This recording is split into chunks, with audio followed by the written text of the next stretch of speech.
여러분 교재 몇 페이지인가요?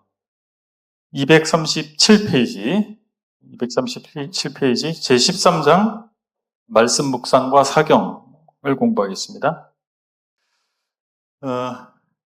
성경에서 알려주는 바는 성경 자체가 하나님 말씀이고, 이 하나님 말씀인 성경을 부지런히 배울 것을, 그리고 부지런히 묵상할 것을 요구하고 있습니다.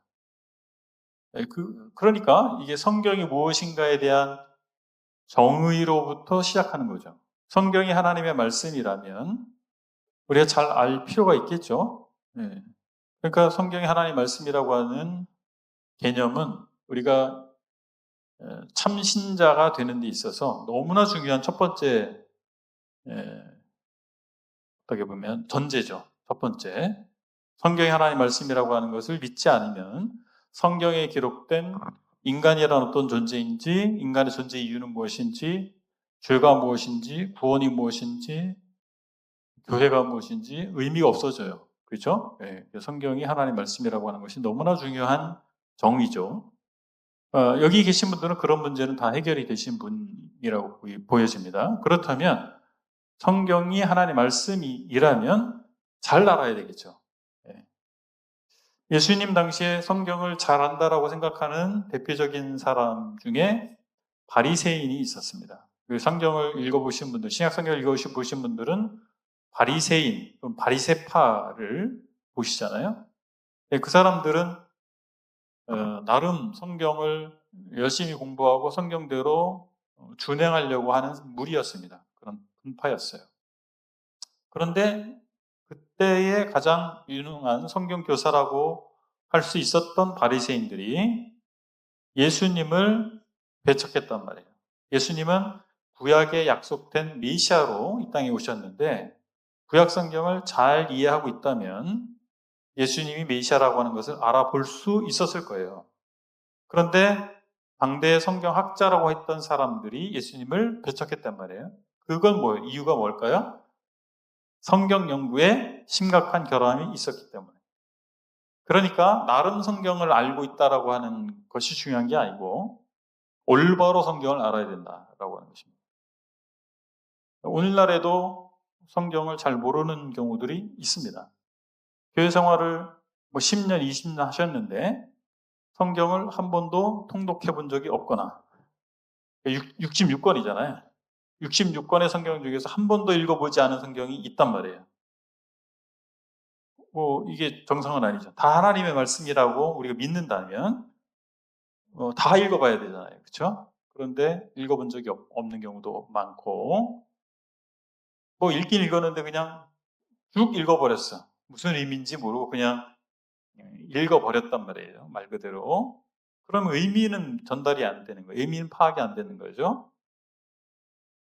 그런 경우가 굉장히 많아요. 그리고 주일날 설교 듣는 게 전부예요. 하나님의 말씀을 대하는 게 전부인 경우도 많죠. 제대로 된 성경 공부를 해본 적이 없어요. 체계적인 성경 공부를.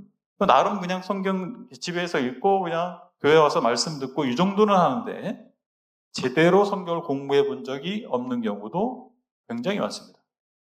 그러니까 성경이 뭘 말하는지 잘 모르는 거죠. 그러니까 이단에 미혹되는 거예요. 이단들이 성경을 사용한단 말이에요. 나름 많은 성경 구절들을 사용을 해요. 그런데 그 성경을 제대로 공부해 본 적이 없기 때문에 성경을 사용하니까 맞겠지 하고 따라간단 말이죠.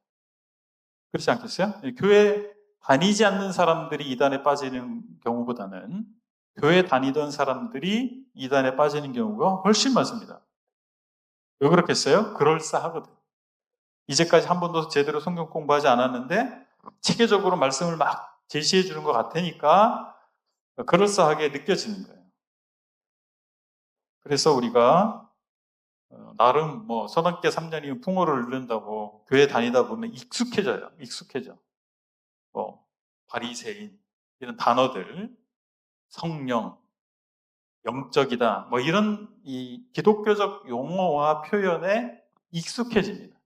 그래서 나름 뭔가 알고 있다고 착각을 하는 거예요. 그런 가운데 있다가 이게 잘못되는 경우가 많습니다.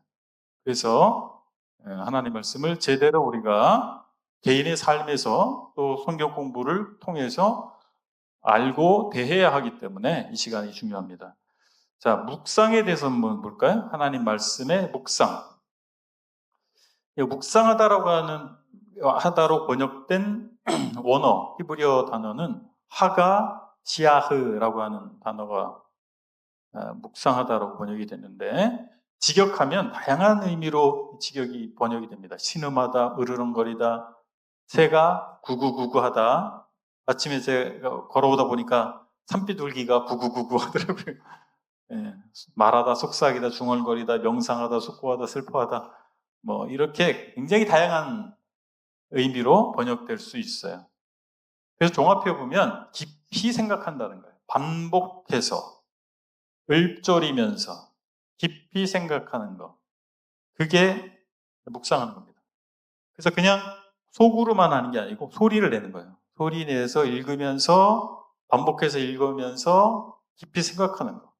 중얼거리는 행동입니다. 혹시 이스라엘을 여행할 때가 되면 유대인들, 그 정통파 유대인들이 토라를 읽는 것을 볼 수 있어요. 보면 어떻게 하냐면 서서 이렇게 독서대가 이렇게 있거든요. 서서 읽게 돼 있어요. 토라가 있으면 서서 이렇게 중얼중얼중얼 하면서 읽어요. 이렇게 꼭꼭꼭꼭 하면서 까딱까딱 하면서. 그게 묵상입니다. 그러니까 하나님 말씀을 계속 읽으면서 반복해서 읽으면서 거의 외워질 정도로 하면서 그 말씀의 의미를 생각하는, 그게 묵상입니다. 유대인들이 하는 방식을 얘기하는 거예요. 자, 그럼 이건 의미죠. 그냥 묵상이란 이런 거구나. 그 어떤 행위를 얘기하는 게 아니고, 자, 하나님 말씀 그러면 제때 반복해 읽으면서 그 의미를 내가 알아내는 거, 그걸 묵상이라고 한다면 어떻게 할 것이냐라고 하는 거죠. 먼저 준비가 필요한데 육체적인 준비가 필요합니다. 일단 몸이 피곤하면 글을 읽어도 잘 다가오지 않아요. 그렇죠? 많이 피곤해. 그럼 어떻게 성경 읽어도 그냥 눈을 읽는데 마음으로 읽지 않는 거죠. 그 의미가 없어요. 그래서 충분히 휴식을 취한 후에, 그죠? 그 시간이 언제인지는 본인의 라이프 스타일에 따라서 다르겠죠. 아침에 일어나서 세면한 이후일 수도 있고, 중간일 수도 있고, 점심때일 수도 있고, 저녁 시간일 수도 있고, 어쨌든 맑은 정신이 보장되는 환경, 그때를 선택하는 거죠. 그리고 뭔가 바빠. 뭔가 하던 중에, 바쁜 일을 진행하던 중에 하면 마음이 여유가 없잖아요. 그렇죠? 그러니까 분주한 상황이 아닌 상태, 그러니까 조용한 상태, 뭔가 평안한 상태, 그 시간대를 선택하고 그러한 장소, 내가 혼자 개인적으로 하나님의 말씀을 대할 수 있는 장소를 선택해야 된다고 하는 거죠. 그러니까 여러분 개인의 삶을 잘 생각해 보세요. 피곤하지 않고 말씀에 집중할 수 있으면서 분주하지 않으면서, 그다음에 뭔가 나 혼자 있을 수 있는 장소를 생각해 보시면 됩니다. 그다음에 영적인 준비가 필요한데, 성경을 읽는 것은 지적인 행위이자 영적인 행위입니다. 왜 지적이에요? 글을 읽는 거니까. 그죠? 글을 읽는 거니까 내가 뭔가 생각을 해야 됩니다. 무슨 말이지? 이게 과거형인지, 현재형인지, 미래형인지, 그건 지적인 거잖아요. 그리고 또한 영적인 이해가 필요합니다. 영적인 거. 왜냐하면 성경은 성령의 감동하심으로 기록되어 있잖아요. 그렇죠? 그래서 많은 사람들이 성경을 연구하고 성경을 읽지만 성령의 비추심이 제공되지 않으면 이해할 수 없는 거죠. 올바른 이해에 이를 수 없는 거예요. 나름 이해했다고 하지만 올바른 이해에 이를 수 없는 거예요. 그래서 내 눈을 열어서 주의 법에 기이한 것을 보게 해달라고 기도해야 되는 거죠. 하나님, 제가 성경을 읽습니다. 주의 법에 기이한 것을 볼 수 있게 이 시간에 저희 눈을 열어주십시오.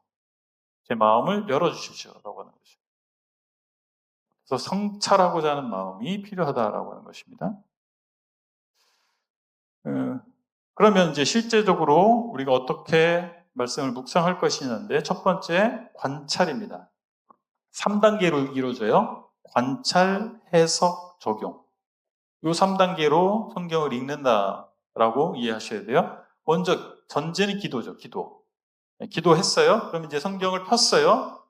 읽는 거예요. 본문이 있는데 본문을 어디부터 읽을 거냐? 어떤 식으로 읽을 거냐? 바람직한 것은 순서대로 읽는 게 좋습니다. 예를 들어서 요한복음을 내가 읽기 시작하잖아요. 그렇죠? 그럼 1장부터 순서대로 읽는 게 좋아요.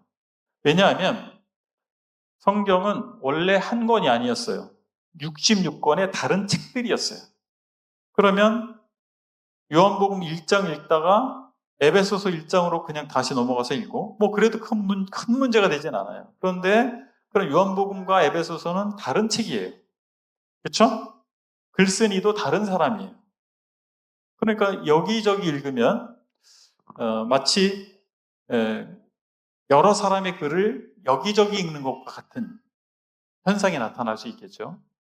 그러니까 한 책을 쭉 읽어나가는 것이 좋습니다. 왜냐하면 그 논지라는 게 있잖아요. 글 쓰는 문맥, 써가는 방식, 의도가 있잖아요. 그래서 그걸 파악하기 위해서는 책별로 읽는 게 좋습니다. 요한복음 읽기 시작했으면 요한복음을 끝까지 읽는 거죠. 하루에 한 장씩 읽을 수도 있고 단락씩 읽을 수도 있고 그렇게 하시면 좋고 그냥 여기 한 구절 읽고 그냥 축 넘어가서 저기 한 구절 읽고 이렇게 하면 이 논지를 파악하기 어렵죠. 그렇죠? 그래서 그렇게 읽는 것은 좋은 방법은 아니다. 순서대로 읽으시면 좋고 큐티 교재 같은 걸 활용할 수도 있어요. 처음에 하나님 말씀에 대한 배경 지식이 전혀 없고 이런 분들이 설명이 나오면 도움을 받을 수 있잖아요. 그래서 큐티 교재를 활용할 수도 있습니다. 처음에 이제 신앙생활 한 지 얼마 안 되고 이런 것도 영적 훈련이 안 돼 있다. 성경을 제대로 난 모른다 그러면 다양한 큐티 교재가 있어요. 밀스톤에서 나오는 큐티 교재, 우리 브래들린 출판사죠. 그 큐티 교재도 좋더라고요. 그런 거를 활용한다든지 그렇게 할 수도 있겠습니다. 자, 그러면 이제 그렇게 성경을 어떻게 순서대로 할 거냐, 어떤 식으로 할 거냐는 이제 그렇게 했다면 이제 본문으로 들어가서 오늘의 본문이 있어요. 그러면 잘 관찰해야 돼요. 본문은 뭘 말하는지를 살펴보는 겁니다. 그래서 우리가 주의 깊게 읽지 않으면 내용을 이해하기 어렵겠죠. 사람이 쓴 우리가 일반 책이나 편지나 이걸 읽을 때도 그냥 되나가나 읽으면 이해가 되겠어요? 내용 파악이 안 되죠? 그러니까 집중해서 읽어야 됩니다. 그래서 반복된 어구가 있는지, 요령이에요. 뭔가 반복된다면 글쓴이가 그 단어를 반복하고 있어요? 의도가 있겠죠. 그렇죠? 그 단어를 반복하는 진실로 이런 표현들은 강조하는 겁니다. 강조. 진실로. 그래서 이 구절은 굉장히 강조가 돼 있다. 그렇게 이해하시면 되겠죠. 그리고 어떤 약속이 있을 수 있고 경고가 있을 수 있고 모델이 있을 수 있어요. 사례. 이렇게 실제 사례를 제공하는 거예요. 그렇게 따라하도록. 또는 비유나 예화가 있어요. 비유나 예화는 그때 당시에는 그 비유나 예화가 사용된 그때 당시에는 쉽게 하려고 비유나 예화를 한 거예요. 우리가 예를 들어서 지금 이렇게 얘기하잖아요. 예를 들어. 그러면 제가 어떤 말씀을 가르치는데, 설교를 하거나 가르치는데, 이 시대에 여러분들의 사회에서 쉽게 할 수 있는 어떤 시사적인 문제라든지 그걸 가지고 제가 얘기를 해요. 그러면 이해가 쉽겠죠. 목적은 그거예요. 근데 1000년이 지났어요. 1000년이 지나서 저는 여러분들에게 알아듣기 쉽게 하려고 시사적인 오늘날의 이슈가 되는 문제를 얘기했는데 1000년 후의 사람들은 너무나 어려운 얘기예요. 그때는 그런 어떤 일이 있었는지 알 수가 없기 때문에. 그렇죠? 그래서 원래 비유나 예화는 당대에 그 말씀을 듣는 사람들에게는 쉬운 거였어요. 근데 우리는 얼마 지났어요? 2000년. 최소한 2000년이 지났어. 2000년 전에 그 비유가 무슨 말인지 알 수가 없잖아요. 그렇죠? 그래서 그 비유나 예화를 설명하기도 하세요, 예수님이. 근데 설명이 안 된 거는 학자들이 연구해 놓은 거를 봐야 돼요. 그렇죠? 그때 당시 역사와 문화와 이런 것들 연구해 놓은 데이터가 있겠죠. 정보. 그것들을 참고해야만 이해할 수 있는 것들이 있습니다. 또는 인과관계나 논리관계가 있어요. 인과관계. 뭐 순종하지 않으면 벌을 받는다. 그죠? 그럼 인과관계죠. 그럼 순종하지 않으면 이 전제가 되는 거죠. 벌을 받는다만 가지고 얘기하면 안 되죠. 순종하지 않으면 벌을 받는다. 이렇게 연결되어 있는 거죠. 그러니까 이 구절만 가지고 얘기하면 안 되고 인과관계, 그리고 논리관계, 문맥, 글쓴이가 글을 썼어요. 그럼 어떤 단어나 문장은 그 전체 문맥 속에 있는 거잖아요. 그렇죠? 그럼 그 문맥 속에서 단어나 문장을 이해해야지, 문맥을 떼어놓고 그 단어나 문장을 발췌해버리면 참된 의미를 찾아내기가 어려워요. 근데 이단들이 그런 방식을 써요. 어떤 구절이나 단어를 딱 발췌해요. 그래가지고 그걸 가지고 막 설명을 한단 말이에요. 자기네 주장을 정당화시키는 방식으로 사용해요. 근데 그렇게 되면 성경 해석에 문제가 있는 거예요. 그 문장과 단어가 어느 글 속에 들어있느냐, 그거에 의해서 해석을 해야죠. 그 다음에 어떤 질문들이 제기돼요. 질문이 있는가? 어떤 어구가 강조됐는가? 등장인물은 누군가? 누가복음 10장에 보면은 강도 만난 자의 비유가 나와요. 강도 만난 자. 누가 여리고로 가다가 강도를 만납니다. 예루살렘에서 강도 만나가지고 거지반 죽게 됐는데 돈도 다 뺏기고, 제사장이 지나가고 레위인도 지나가고 그다음에 사마리아인이 지나가다가 만나요. 그래서 치료해주고 여관으로 데려가서 맡겨줍니다. 그럼 여기 누가 나와요? 강도 만난 자. 강도 만났죠? 제사장 나오죠? 레위인 나오죠? 사마리아인 나오죠. 직접적으로 등장하는 사람은 4명입니다. 근데 직접적으로 등장하지 않지만 강도가 나오겠죠. 있었겠죠. 여관 주인도 있었겠죠. 뭐 이런 식으로 해요. 그렇게 해야 내용이 파악이 되는 거죠. 장소는 어디냐? 여리고로 내려가는 길. 왜 내려간다고 했을까라고 하는 거예요. 내려간다. 영적으로 안 좋아졌구나. 이거 내 맘대로죠, 내 맘대로. 근데 거기 보면 예루살렘이 지대가 해발 800m, 여리고는 해저 200m예요. 1000m를 내려가는 거예요, 1000m. 그러니까 내려가는 거 맞아요, 그냥 내려가는 거예요. 근데 거기 보니까 여리고 내려가는 길을 제가 가봤거든요. 강도 만나기 딱 좋아요. 거기 뭐 집도 없고 지나가는 사람도 없어요. 강도 만나기 딱 좋아요. 그냥 강도 만난 거예요. 그냥 그런 거지, 뭐 다른 무슨 뭐 영적으로 안 좋아졌다, 뭐 내려가니까 안 좋아진 것, 이거는 자의적 해석이 되는 거죠. 자, 이런 식으로 해서 어딘지, 이야기는 어떻게 전개가 되는지 그걸 살펴볼 필요가 있어요. 결말은 뭔지. 문법 체계를 확인해 봐야 됩니다. 우리가 복음 전할 때 믿는 자 영생을 얻었고, 과거형 아닙니까? 이미 얻어진 거 아닙니까? 이렇게 막 복음 전할 때 얘기하잖아요. 그렇죠? 뭐 그런 거예요. 문법은 그게 중요해요. 이게 과거형인지, 미래형인지, 현재형인지. 그래서 문법이라고 하는 건 규칙이에요, 규칙. 그죠? 그래서 어떤 문장의 문법을 모르면 내용을 파악할 수가 없는 거예요. 근데 우리가 국어 문법을 안 배워도 되는 이유는, 우리는 엄마에게 아기 때부터 계속 뭐 1만 번의 원리라고 그러죠? 1만 번을 들어보세요. 그게 이해가 되는 거죠. 그렇게 해서 자연스럽게 규칙을 습득한 거예요. 네이티브 스피커라고 그러죠. 근데 다른 언어를 배울 때는 그렇게 할 수 없잖아요. 그러니까 규칙을 먼저 배우는 거죠. 그러니까 문법 교육 잘못됐다고 하는데, 문법이 어떻게 언어로 적용되는지를 몰라서 그렇지 문법은 꼭 배워야 되는 거예요. 근데 우리 나라 사람들이 오해를 합니다. 문법만, 그냥 시험 보는 문법만 공부하고 그것이 어떻게 언어로 적용되는지를 안 배워서 그래요. 근데 문법 모르고는 다른 말을 배울 수가 없습니다. 외국 분이, 제가 영어학원 다닐 때인데 스코틀랜드 분이에요. 그랬더니 자기가 한국에 와서 영어 강사를 하는데 한국 사람들이 문법 잘한다고 착각하더라. 문법을 모르더라. 그래서 현재 진행, 현재 완료, 뭐 과거 완료, 이걸 막 설명하더라고요. 근데 그분이 설명하니까 이게 실제 회화에서 이렇게 쓰이는구나가 탁 오더라고요. 학교에서 그렇게 막 외우고 막 시험 보았던 것들이 그런 거죠. 그래서 우리는 성경의 문법, 성경을 알려면 기록된 문법을 이해할 필요가 있다라고 하는 거고, 그다음에 아까도 잠깐 얘기했지만 역사적, 문화적, 지리적 배경을 참고해야 됩니다. 아까 그 누가복음 10장에 여리고로 내려가던, 왜 내려가냐? 지리를 알면 내려가는 게 맞다. 이해가 되죠? 마태복음 25장에 열처녀의 비유가 나오잖아요. 그럼 그거는 이 열처녀의 비유를 이해하려면 당시 유대인들의 결혼 문화를 알아요. 결혼 풍습. 우리 결혼 풍습으로 생각하면 이해가 안 돼요. 무슨 들러리가 있고 그래. 그죠? 그 결혼 풍습을 알 때 열처녀의 비유가 이해가 되는 거예요. 그러니까 성경만 보면 성경도 모른다. 이런 말이 있어요? 성경만 보니까 문화가 이해가 안 돼. 그죠? 그러니까 이해가 안 되는 게 생기는 거죠. 그래서 성경과 배경을 알 수 있는 책들이나 자료들이 있어야 돼요.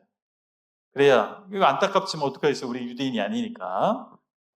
그런 것들을 잘 활용할 필요가 있다. 자, 묵상할 때 그러니까 그냥 기도하면 그냥 뭔가 신령한 깨달음이 오겠지. 아니에요. 예. 주님이 도우셔야 돼. 성령의 빛이 있어야 돼. 그런데 내 편에서는 뭐가 필요한 거예요? 정말 성찰하고자 하는 마음. 두 번째, 뭐라고 쓰여 있는지를 이해하려고 하는 지적인 시도. 이게 필요한 거예요. 이게 맞물려야 되는 거지. 일방적으로 그냥 기도하다가 눈을 딱 떠서 성경을 딱 폈더니 어떤 구절이 딱 들어왔어요. 하나님이 부르셨구나. 실제로 저는 직장 생활 할 때 어떤 분이 선교의 부름을 받고 선교지로 가시고, 목회로 가시고, 교회를 개척하시고, 이러면서 하나님께서 말씀하셨습니다 하고서 몇 장 몇 절을 이렇게 간증을 하시는 걸 많이 들었어요. 그러면서 제가 의문이 생겼어요. 어떤 의문이 생겼냐면, 저분에게는 하나님이 막 귀에다 대고 막 말씀하시나? 난 그런 거 한 번도 경험 못 했는데, 어떻게 저렇게 확신하지? 그게 의문이었어요. 그러다가 제가 직장을 그만두고 이제 목회를 하게 됐단 말이에요. 하나님 부르심을 확인하고. 제가 경험해 보니까 그런 건 아니었더라고요. 그분들이 그렇게 표현한 거예요. 그래서 저 같은 사람이 오해하게 만들었어요. 하나님 막 말씀하셨다. 이렇게 막 얘기를 하시더라고요. 그리고 어떤 구절, 가라. 해가지고, 가라. 해가지고 그 말씀 붙잡고 갔어요, 진짜. 그런 경우도 있는데, 네, 저는 이렇게 보니까, 네, 큐티를 하잖아요. 네, 묵상, 이렇게 순서대로 쭉 하는데, 그런 그 상황 있잖아요, 상황. 이스라엘 백성들이 애굽에서 고난받는 그 상황에서 하나님께 울부짖을 때 하나님께서 모세를 부르셔서 그를 지도자로 삼아서 그들을 건져내시는 이런 장면들을 보면서 오늘날에도 이렇게 멸망 가운데 있고 포로된 사람들에게 지도자가 필요하지 않나 이런 마음이 생겼어요. 그렇게 되는 거지 몇 장 몇 절이 탁 눈에 띄어가지고 막 형광펜으로 뭐 해놓은 것처럼 다다다다다 뭐 해가지고 그리고 막 소리가 막 환청이 들리고 그게 아니더란 말이죠. 말씀을 묵상하다 보니 그 묵상한 말씀의 내용이 감동이 되는 거죠. 그게 저 한 10개월 정도 다양한 여러 10개월 동안 말씀을 계속 받겠죠. 그런데 그런 내용들이 계속해서 내 마음 가운데 감동이 됐던 거예요. 그러면서 제가 10개월 만에 하나님이 부르셨구나라고 하는 것을 확신하게 됐죠. 이렇게 말하면 이해가 되는데 앞서 저희 선배님들은 하나님이 이런 말씀을 하셨습니다. 그러니까 저분에게는 귀에다 쏙닥쏙닥 말씀을 하시나? 그렇지 않습니다. 자, 그러면 이제 잘 관찰했어요? 그러면 해석을 하는 거예요. 본문은 무슨 뜻인가? 본문에서 제시된 의미, 교훈 이거죠. 이건 뭐냐면 시공을 관통하는 원리예요. 보세요. 성경이 기록될 때 모세 오경이 기록될 때 BC 15세기예요. BC 15세기면 3,500년 전이에요. 지금부터 3,500년 전에 그때 독자들에게 어떤 의미가 있었단 말이에요. 그게 그렇죠? 그런데 3,500년 후인 나에게도 동일한 원리와 의미가 있겠죠. 그래서 시공을 관통하는 어느 시기, 어느 시대, 어디에나 누구에게나 적용되는 원리와 사상이 뭐냐 이걸 찾아내는 거예요. 그것이 해석입니다. 관찰을 잘하면 해석은 쉽게 될 수 있어요. 해석. 그리고 계속해서 그 의미를 찾아냈어요. 교훈을 찾아냈어요. 그럼 어떻게 해야 돼요? 오늘 나의 삶에 적용해야죠. 만약에 그것을 적용 단계까지 가지 않으면 관념화됩니다. 관념화돼요. 성경을 많이 아는데 내 마음과 삶은 전혀 달라지지 않아요. 이게 심각해집니다. 이게 관념화는 습관화가 될 수 있습니다. 신앙이 관념화되면 그냥 교회만 왔다 갔다 하는 거예요. 이해하시겠어요?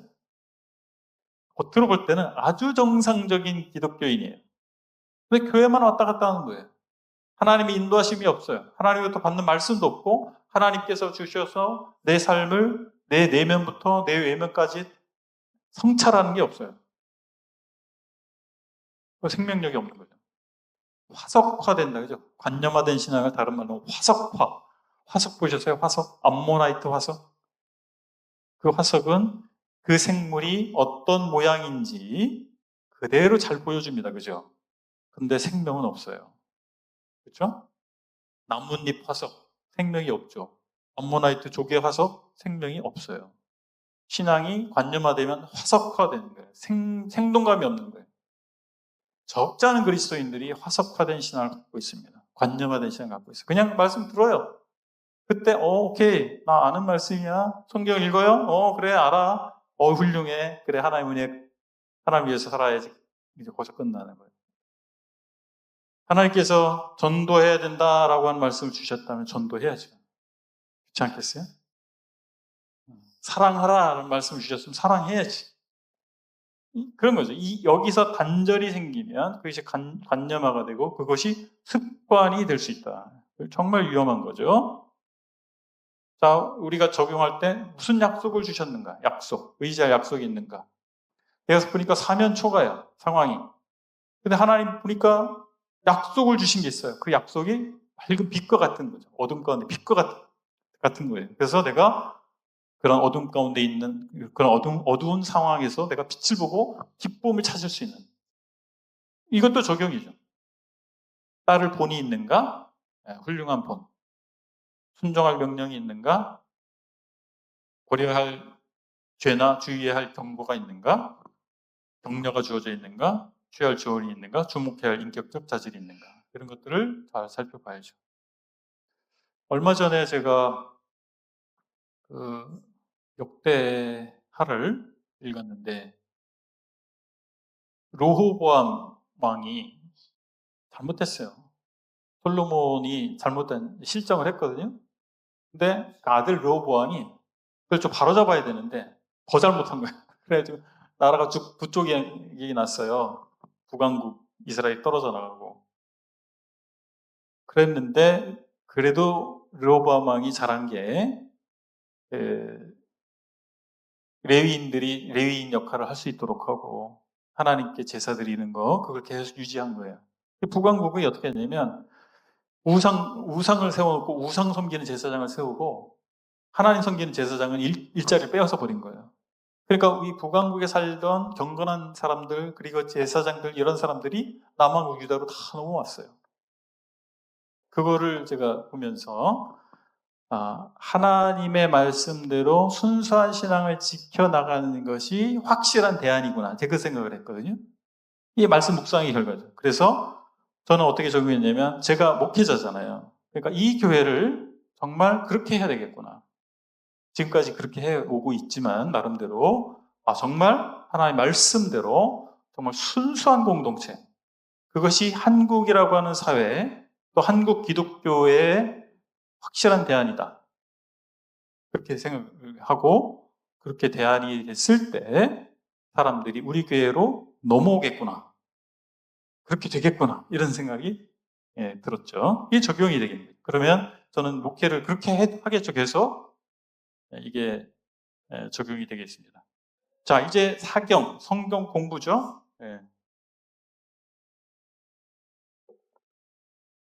성경 공부의 목적은 디모데후서 3장 15절에 보면 그리스도 예수 안에 있는 믿음으로 말미암아 구원에 이르는 지혜가 있게 하는 것이다 라고 되어 있고 16절에는 교훈과 책망과 바르게 함과 의로 교육 그 다음에 하나님의 사람으로 온전하게 하고 선한 일을 행할 능력을 갖추게 하는 이런 것이 성경이다. 그러니까 성경 공부는 구원받지 않은 사람이 구원받는 것이고 구원받은 그리스도인들이 교훈을 받고 책망도 있는 거예요. 책망. 뭐 문제가 없는 사람 없잖아요.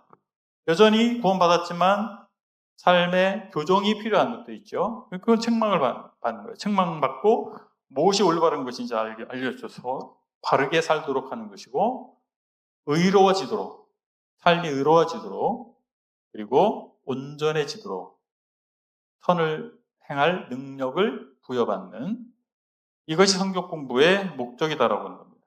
그럼 방법은 어떤 게 있느냐? 첫 번째, 방법의 비절대성이에요.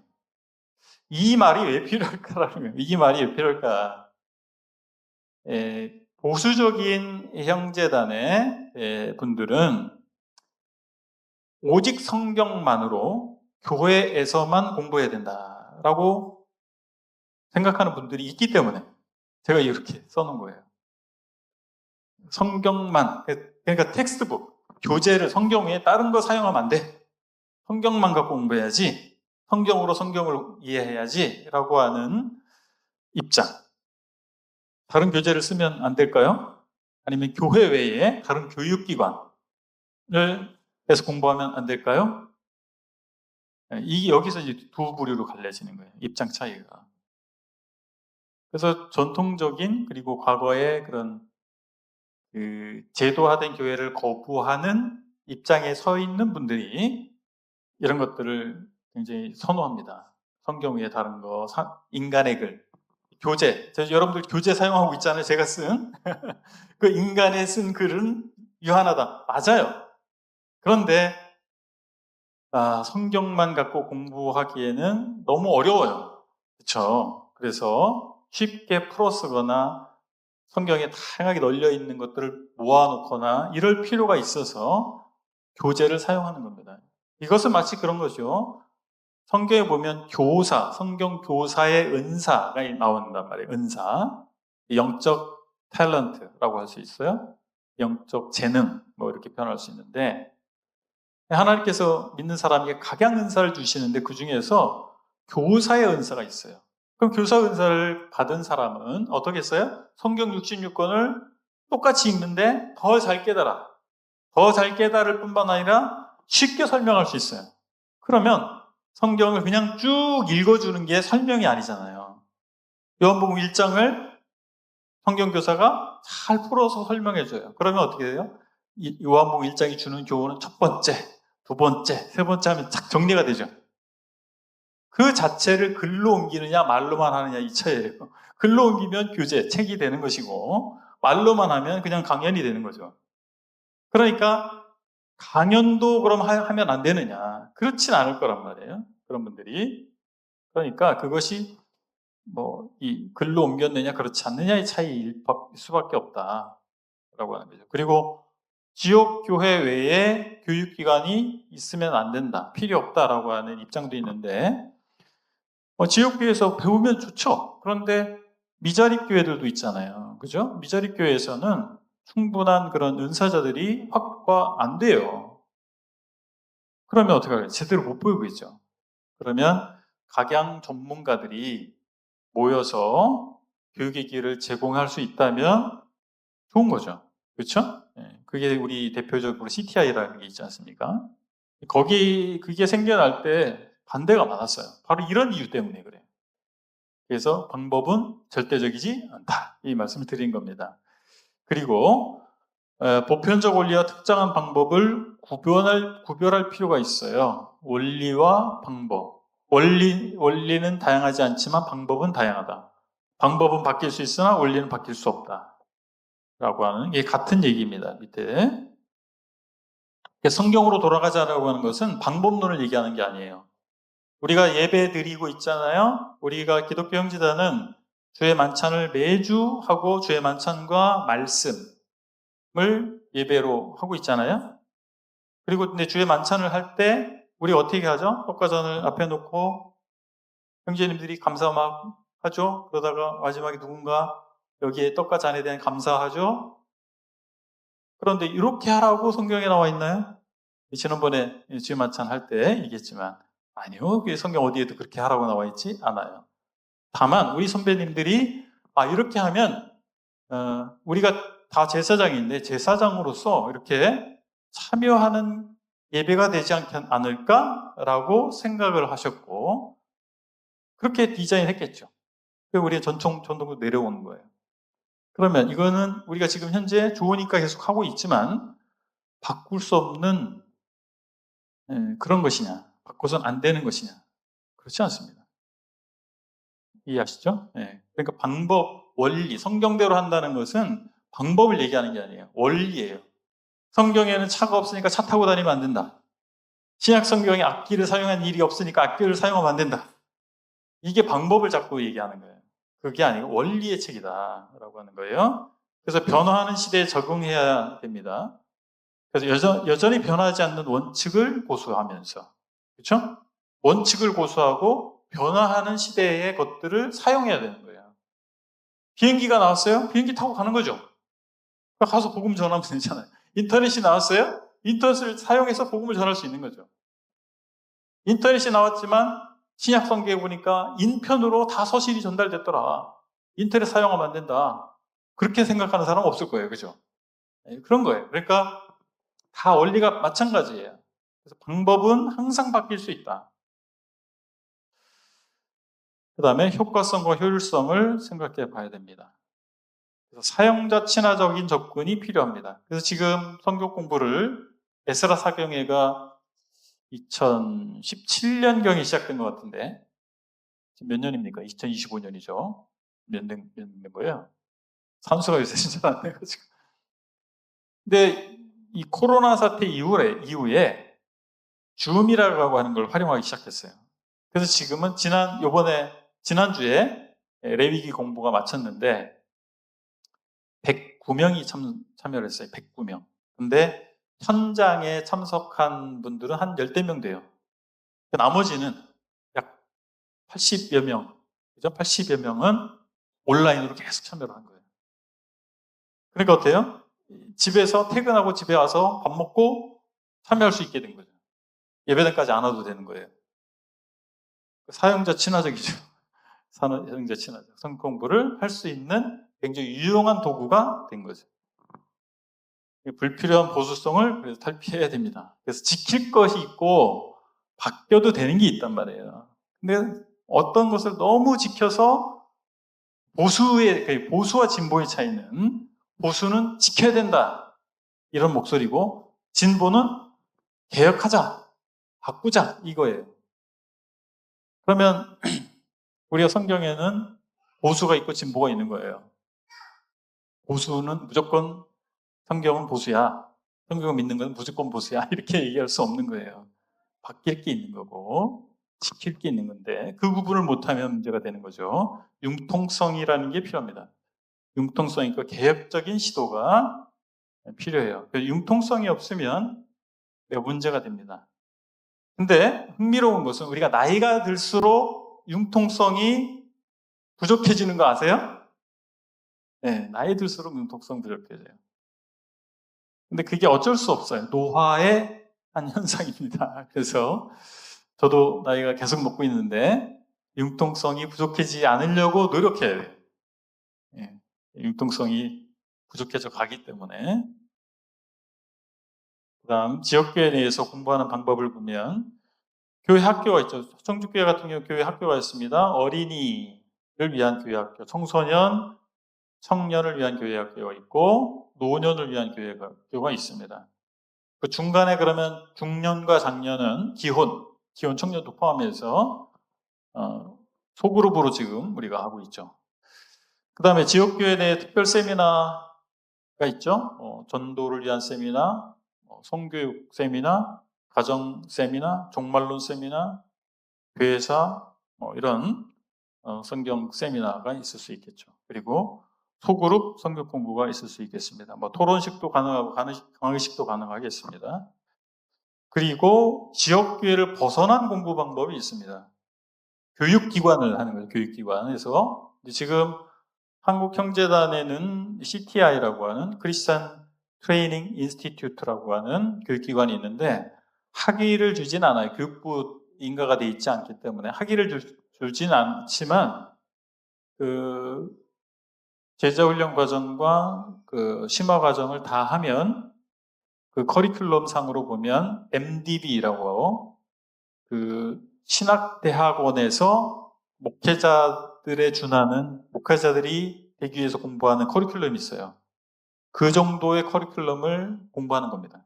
이 두 파트를 다 하면 뭐 인가를 받지 않아서 학위를 줄 수 없지만 뭐 그런 성경 그 교육기관이 있고 통신으로 하는 게 있어요. 엠마오 성경 통신학교가 있죠. 뭐 이런 것들이 있고 또는 신학교가 학위를 받기를 원하는 분은 신학을 할 수도 있겠죠. 뭐 그냥 뭐 취미로 신학하는 거는 환영할 일이 안 되고 목적이 분명해야 됩니다. 목적이 정말 학위가 필요하고 더 전문적인 교육을 받기를 원하는 분들은 그 신학교에서 공부를 할 수도 있겠죠. 석사 이상을 얘기하는 겁니다. 여기서 말하는 것은. 그리고 범교회적인 특별 세미나 이런 것들도 참석할 수 있겠습니다. 그리고 개인 성경 공부도 또 가능합니다. 개인적으로 교재를 가지고 또는 뭐 요즘에 유튜브로 이렇게 하는 성경 공부 프로그램들도 있더라고요.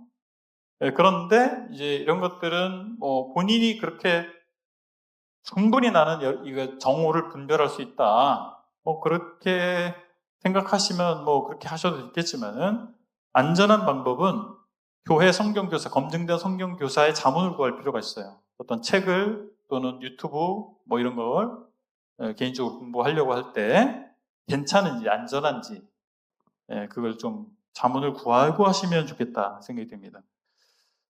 자, 성경 공부의 내용을 보면 먼저 하나님에 대해서 우리는 알아야 됩니다. 이사야 선지자를 통해서 하나님 하신 말씀은 당대 유대 백성들이 하나님을 알지 못해서 그들이 엉뚱한 길로 갔단 말이에요. 하나님을 알면 우리는 제대로 살 수가 있어요. 첫 번째 단계가 하나님을 아는 것입니다. 하나님을 램프의 요정 정도로 아니까 마음대로 사는 거예요.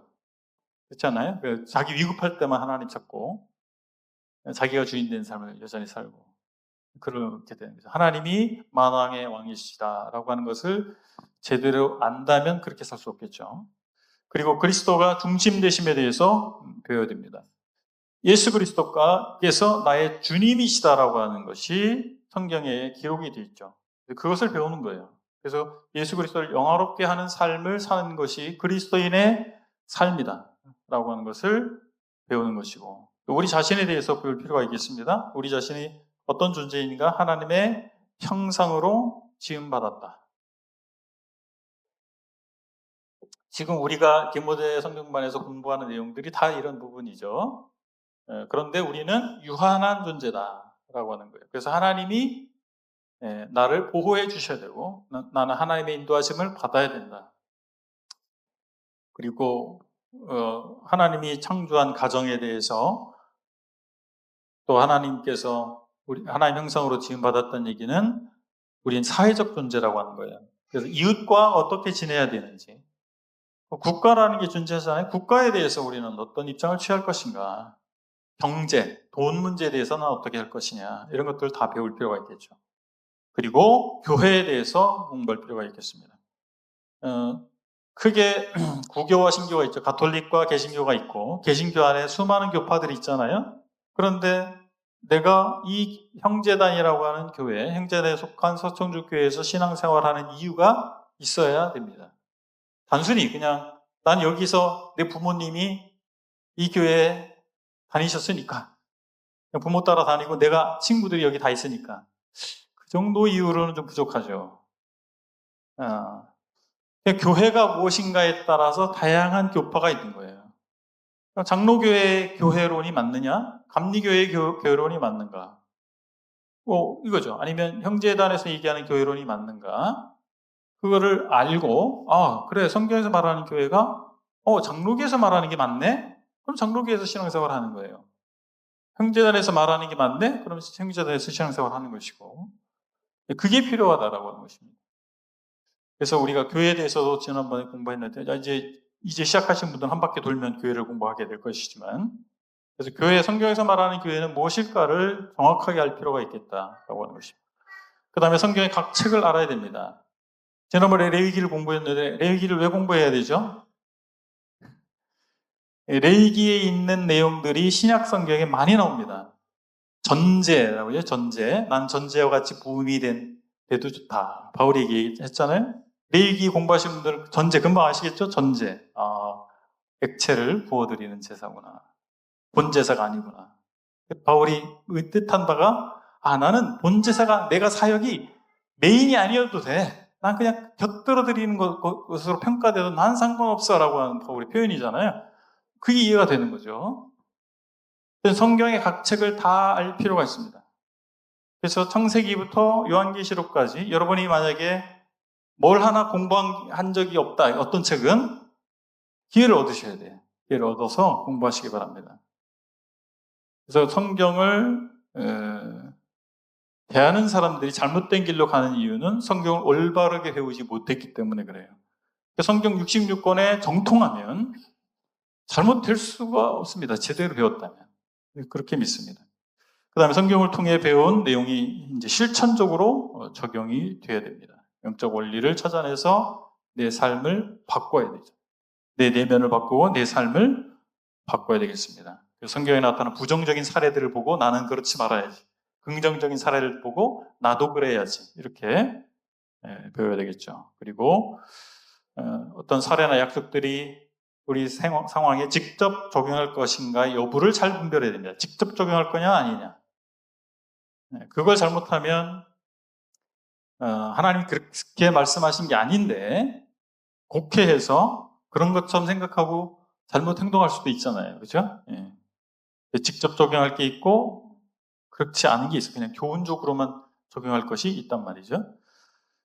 자, 그래서 오늘 하나님의 말씀을 묵상하는 것과 공부하는 것을 배웠잖아요. 묵상과 공부는 다른 겁니다. 공부는 어떻게 보면 지적 영역이 더 많이 동원되는 것이고, 묵상은 하나님의 말씀을 내 삶에 바로 적용하는, 그리고 나의 내면을 성찰하는 이것이 더 강조가 되는 것이다 라고 하는 겁니다. 그래서 매일의 삶 가운데서 하나님의 말씀을 대하는 게 부재하면 영적 생동감이 없어져요. 성경 공부도 중요하고 묵상도 중요한 겁니다. 그래서 어느 것 하나를 뺄 수가 없어요. 묵상을 충분히 한다 할지라도 성경 말씀을 객관적인 정보를 통해서, 객관적 기준을 통해서 올바로 배우지 못하면 한쪽으로 편중된, 균형을 상실한 분별을 갖게 되는 거죠. 균형을 상실하는 거예요. 그래서 올바로 보편적인 객관적 기준에 의해서 성경을 보는 눈을 키워야 되고, 그런 지적인 어떤 지식들을 얻을 필요가 있다. 그래서 그것이 올바로 분별하는 자원이 되기 때문에 그렇습니다. 그래서 시간과 공간과 문화와 언어의 차이를 넘어서 성경을 올바로 이해하고 본인이 나의 후배들에게, 나의 자녀들에게 잘 알려주는 그런 저와 여러분들 되시기 바랍니다.